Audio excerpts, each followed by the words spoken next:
여러분 안녕하십니까? 우리나라에는 참 아름다운 고찰들이 많이 있는데요. 그 고찰 중에 하나인 선운사에 관한 이야기가 오늘의 이야기입니다.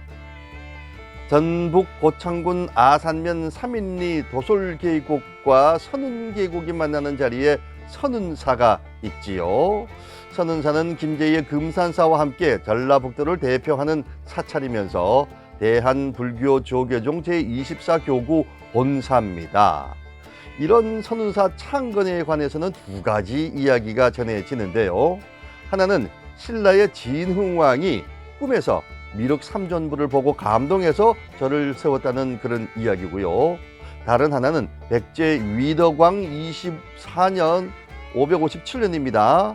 이 해에 백제의 고승 검단선사가 용이 사는 못을 메우고 그 자리에 선운사를 지었다는 이야기입니다. 하지만 당시 선운사가 있던 곳은 백제의 영토였던 지역이기 때문에 진흥왕보다는 검단선사의 이야기에 더 힘이 실리겠지요.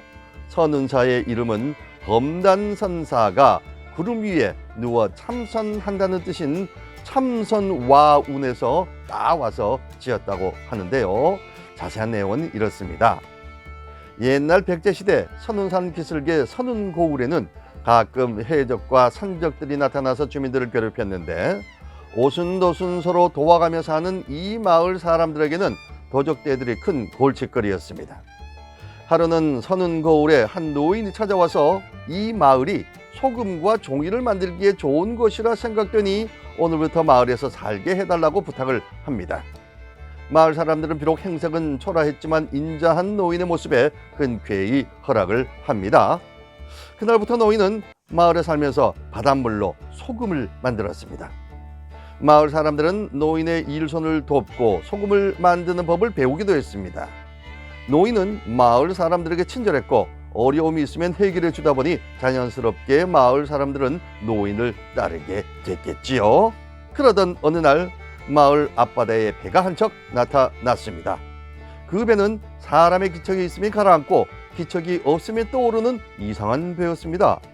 소식을 들은 노인은 마을 사람들과 함께 바닷가로 향했습니다. 그러자 바다 한가운데에 있던 배는 노인을 향해 다가왔습니다. 배가 다가오자 노인은 배에 탔고 갑자기 어디선가 애기 동자가 나타나 하는 말이 저는 인도 공주님의 심부름으로 동쪽 바다에 소금을 만드는 노인에게 두 분의 금불상을 전하러 왔습니다. 이 불상을 성스러운 땅에 모셔야 합니다. 라고 하는 것이었습니다. 그 말을 들은 노인은 금불상을 모시고 마을로 왔습니다. 당시 마을에는 용이 사는 못이 있었는데 노인은 용을 몰아내고 연못을 메워 나갔습니다. 그때 아랫마을에 눈병이 돌았는데 신기하게도 연못에 숯을 부으면 눈병이 씻은 듯 낫는 것이었습니다.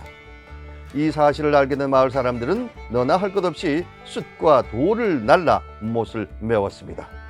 못이 메워지자 노인은 그 위에 절을 짓고 백이 동자가 전해준 금불상을 정성스럽게 모셨습니다. 이때 지은 절이 바로 선운사였다는 것이죠. 하루는 도적들이 찾아와서 소금을 내놓으라고 협박했습니다. 이 노인이 소금이 없다고 하니까 화가 난 도적들이 노인을 해치려 했는데 그때 어디선가 큰 호랑이가 나타나서 도적들의 앞을 막아서는 것이었습니다. 깜짝 놀란 도적들이 겁을 먹었지요. 그러자 노인은 호랑이를 쓰다듬고 괜찮다면서 돌아가라고 했습니다. 그러자 호랑이는 노인에게 공손히 절을 하고 산으로 올라갔습니다. 이 모습을 본 도적들은 노인에게 절을 하고 새 사람이 되겠다고 했습니다. 다음날 노인은 이제 자신이 할 일은 다 했다면서 마을을 떠나려고 하는데 마을 사람들이 떠나기 전에 이름이나 알려달라고 했습니다.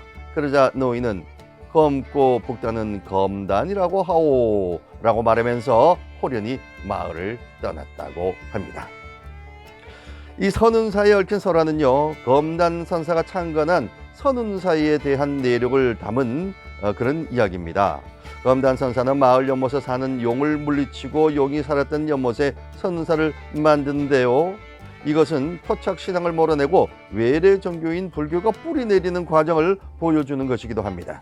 또 불교적 가르침으로 교화된 대중 위로 도적들이 등장하고 이들을 교화한 인물은 바로 검단선사고, 검단선사는 도적들에게 소금 만드는 법을 가르쳐줘서 삶의 터전을 마련해주고, 교화된 도적들은 검단선사의 은혜를 보답하기 위해 매년 선운사에 보은념을 올렸다고 합니다.